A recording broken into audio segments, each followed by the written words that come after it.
बिस्मिल्लाहिर्रहमानिर्रहीम अस्सलामुअलैकुम रहमतुल्लाह। आसिफ अली जरदारी और बिलावल की हरकतों की वजह से पूरी की पूरी पीपल्स पार्टी को जो सबक सिखाने का फ़ैसला किया गया है, उसमें पीपल्स पार्टी को ना सिर्फ वफाक से बल्कि सिंध से भी फ़ारिग करने का फ़ैसला किया गया। और सिंध वो पहला महाज है, सिंध वो पहला मोर्चा है। देखिए, इस्टेब्लिशमेंट के लिए तो हर चीज़ मोर्चे की तरह है, क्योंकि उसने तो सारी ज़िंदगी ट्रेनिंग ही यही की है। तो सिंध को भी एक मोर्चे की तरह देख रहे हैं कि सिंध पहला मोर्चा है और उसको हमने फ़तह करना है, उसके ऊपर हमने कब्ज़ा हासिल करना है, उसको अपने कंट्रोल में करना है।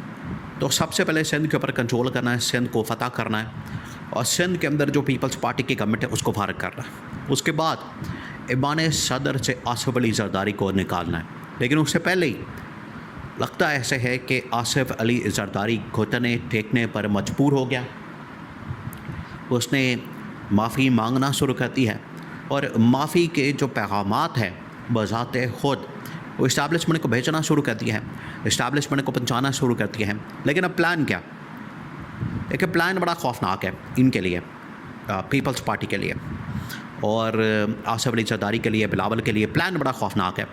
जो इन्होंने समझा था कि हम अपनी मर्ज़ी से आएंगे जाएंगे, जो मर्ज़ी करेंगे, अपने अल्लल्ले तल्लल्ले करना, अपना पूरा वहाँ पर लूट मार करना, लूट मार का बाज़ार गर्म करना और वहाँ पर अपनी मर्ज़ी से हुकूमत बनाना, बाहर फिर जायदादें बनाना, प्रॉपर्टियाँ बनाना, बैंक बैलेंस बनाना। उनके लिए देखिए, ये जो पाकिस्तान के अंदर नून लीग और पीपल्स पार्टी हैं, इनके लिए हुकूमत अवाम के लिए नहीं बनाई जाती। दुनिया के अंदर देखेंगे, ये जो निज़ाम कायम किया गया, ये तो इस मकसद के लिए कायम किया गया कि एक हुकूमत बना दी जाए, एक ऐसा निज़ाम बना दिया जाए, उसका कंट्रोल ऐसे लोगों के हाथ में दे दिया जाए जो दयानतदार हों, अमानतदार हों और वो अवाम के नुमाइंदे हों और अवाम के लिए काम करें। लेकिन पाकिस्तान में साब उल्टा है। अब ज़रा इमेजिन करें कि दुनिया के अंदर क्या हो रहा है और पाकिस्तान के अंदर क्या हो रहा है। पाकिस्तान के अंदर साब उल्टा है। पाकिस्तान का साब ये है कि नून लीग और पीपल्स पार्टी ये हुकूमत के अंदर आना, हुकूमत बनाना, हुकूमत चलाना, इसको अवाम के लिए नहीं करते बल्कि अपने लिए करते हैं। इसको लूट मार का ज़रिया बनाते हैं, इसको इसके ज़रिए से जायदादें बनाते हैं, प्रॉपर्टियाँ बनाते हैं, बैंक बैलेंस बनाते हैं। तो ये जब आसिफ अली जरदारी को नज़र आ रहा है कि पीपल्स पार्टी की जो सिंध के अंदर गवर्नमेंट है, जहाँ पर लूट मार का बाज़ार गर्म है, जहाँ पर हमने लूट मार करनी होती है और वो एक रास्ता खोला हुआ है, इनको पता लग गया है कि वहाँ पर सिंध गवर्नमेंट फारिग होने वाली है, तो इसने माफ़ी मांगना शुरू कर दी। प्लान क्या? प्लान ये है कि सबसे पहले सिंध से पीपल्स पार्टी को निकाला जाए और उसके लिए सिंध के अंदर दो जमातों को लॉन्च कर दिया गया। इसमें एक जमात है MKM और एक सिंध के जितने भी इस वक्त वहाँ पर नेशनलिस्ट पार्टीज़ मौजूद हैं, GDA वगैरह और इस तरह की और बड़ी जमातें हैं, उनको मैदान में उतारा गया। अब MKM और बाकी जितने भी सिंध के अंदर जमातें मौजूद हैं, उनके बहुत बड़ी तादाद में वहाँ पर MPs मौजूद हैं सिंध के अंदर।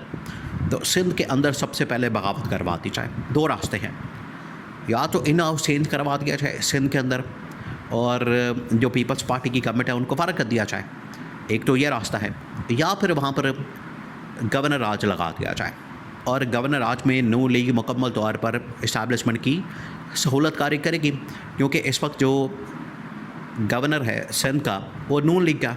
अभी उन्होंने कुछ अर्सा पहले MKM के गवर्नर को फारिग किया था, कामरान डिसोरी को, और नून लीग ने अपना गवर्नर लगा दिया था।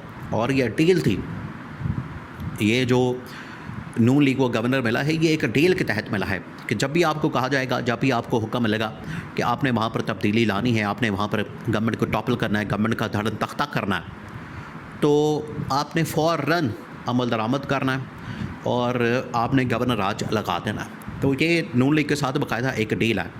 तो नून लीग पाबंद है उस डील के ऊपर अमल दरामद करने के लिए।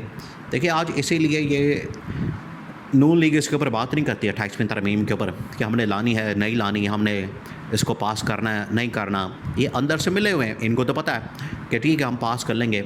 आप इस्टेब्लिशमेंट पंजाब के अंदर कोई अपना रोल प्ले करना चाहती है, पंजाब के अंदर अपना कोई हिस्सा लेना चाहती है तो ले लें, हमें कोई मसला नहीं है। लेकिन गवर्नमेंट कम से कम हमारे हाथ में रखें, हमारे प्रोटोकॉल आना जाना, हमारे खर्चे और उसमें से अपनी दिहाड़ी लगा लेना, ये नून लीग चाहती है। पीपल्स पार्टी इसके ऊपर कॉम्प्रोमाइज़ करने के लिए तैयार नहीं। अब दो बड़ी जमातों को, एमक्यूएम को और बाकी जीडीए वगैरह इस तरह की जो बड़ी नेशनलिस्ट पार्टी है, उनको सिंध के अंदर उतारने का फ़ैसला किया गया ताकि वहाँ से एक सिंध के अंदर तब्दीली उसका आगाज़ किया जाए। उसके बाद फिर मामला जो है वो ऐवान सदर की तरफ आना है।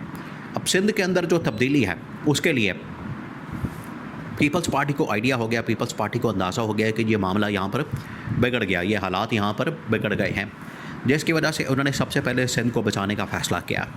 और सिंध को बचाने के लिए आसिफ अली जरदारी ने इबन के इस्टेब्लिशमेंट से रब्ता कर लिया और इस्टेब्लिशमेंट को कहा है कि आप सिंध तो कम से कम हमारे पास रहने दें, आप ऐवान सदर हासिल करना चाहते हैं, सदारत का ओहदा लेना चाहते हैं, क्योंकि इस्टेब्लिशमेंट की नज़र इस वक्त ना सिर्फ ऐवान सदर के ऊपर है बल्कि सिंध गवर्नमेंट एक रास्ता है। तो असल में ऐवान सदर के ऊपर कब्ज़ा ये इस्टेब्लिशमेंट का मिशन है। तो अब आसिफ अली जरदारी ख़ुद भी पीपल्स पार्टी के साथ मशवरे के बाद उसने ये फ़ैसला किया था कि अगर इमरान खान को देना चाहें तो आप उनके ज़रिए से पॉलिटिकल कार्ड खेल सकते हैं, और ये वाला कार्ड खेलने के बाद इस्टेब्लिशमेंट को अंडर प्रेशर किया जा सकता है, या फिर डायरेक्ट आप इस्टेब्लिशमेंट को ऑफ़र कर दें, इस्टेब्लिशमेंट को इस हवाले से उनको ये ऑफ़र दे दें कि अगर आप ये ऐवान सदर को हासिल करना चाहते हैं, सदारत का ओहदा हासिल करना चाहते हैं, तो ठीक है आप इसको अपने पास रख लें और सिंध गवर्नमेंट को ना चढ़े। तो सिंध गवर्नमेंट असल में वो गवर्नमेंट है, वो हुकूमत है जिस तरह से एक तोते के अंदर जान है इनकी, तो सिंध गवर्नमेंट बिल्कुल ऐसी है।